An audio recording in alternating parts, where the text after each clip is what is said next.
Many of us struggle when God seems silent after giving us a vision or promise, but this passage in Genesis 15:12 reveals profound truths about these seasons of darkness that might transform how you view your current spiritual journey. As the sun was setting, Abram fell into a deep sleep, and a thick and dreadful darkness came over him. Genesis 15:12. This verse comes at a pivotal moment in Abraham's journey with God. The Lord had just reaffirmed his covenant promises to Abraham, countless descendants, and the gift of the promised land. Yet immediately following this incredible vision, Abraham experiences what the text describes as a thick and dreadful darkness. What's striking is the juxtaposition: divine promise followed by overwhelming darkness. This pattern appears throughout Scripture and in the lives of many believers. God reveals himself, gives direction or promises, and then seems to withdraw, leaving us in a period of silence or darkness. The darkness Abraham experienced wasn't punishment, it was preparation. God wasn't angry with him, God was working in him. This darkness came from excess of light, as when our eyes need time to adjust after looking at something brilliantly bright.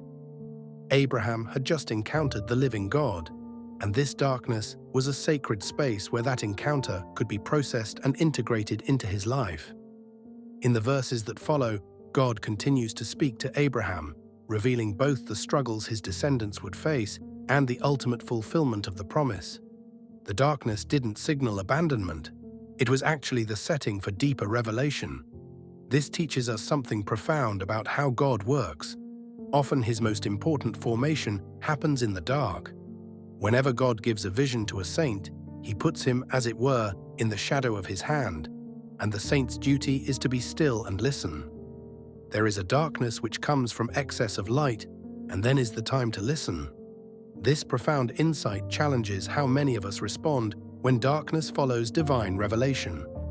Our natural instinct is to act immediately on what God has shown us, to help bring the vision to pass. But often the darkness is God's invitation to stillness and listening, not to activity and implementation. Genesis 16 illustrates what happens when we listen to good advice during these dark times instead of waiting for God to send the light. After receiving God's promise of a son, Abraham and Sarah grew impatient in the darkness and took matters into their own hands with Hagar. Their attempt to help God fulfill his word led to complications and pain that echoed for generations. When God gives a vision and darkness follows, wait. God will make you in accordance with the vision he has given if you will wait for his time. Abraham went through 13 years of silence after the birth of Ishmael, but those years weren't wasted, they were transformative. In that silence, all self-sufficiency was destroyed. There was no possibility left of relying on common-sense solutions. Those years of silence were a time of discipline, not of displeasure. God wasn't punishing Abraham, he was preparing him. The darkness wasn't about God's absence, but about God's deeper work. During these times, we're tempted to pump up joy and confidence, to manufacture spiritual experiences or force outcomes. Instead, we must stay upon God, anchoring ourselves in his character even when we can't see his hand. The ultimate purpose of these dark seasons is profound. The one thing for which we are all being disciplined is to know that God is real.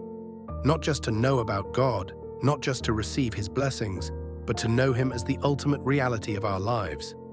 As soon as God becomes real, truly real, other people become shadows. Nothing that other saints do or say can ever disturb the one who is built on God himself. Take a moment to reflect. Are you currently in a season of darkness after God has given you a vision or promise? Perhaps you've been tempted to force outcomes or help God fulfill his word instead of waiting in the darkness. Consider how your understanding of these dark seasons might change if you viewed them not as God's absence, but as the shadow of his hand. How might this shift your response from anxious activity to patient listening? Ask yourself, is my confidence placed in God himself or in his blessings?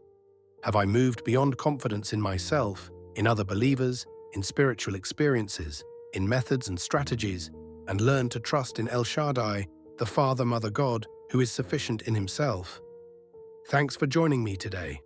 Genesis 15:12 reminds us that darkness often follows divine revelation. not as punishment, but as preparation. If this message spoke to you, hit that like button, share this video with someone who might be walking through a dark season after receiving a promise from God, and subscribe for more devotionals in The Way, the Truth, the Life series. Until next time, may you find God Himself to be your reality, even in the darkness.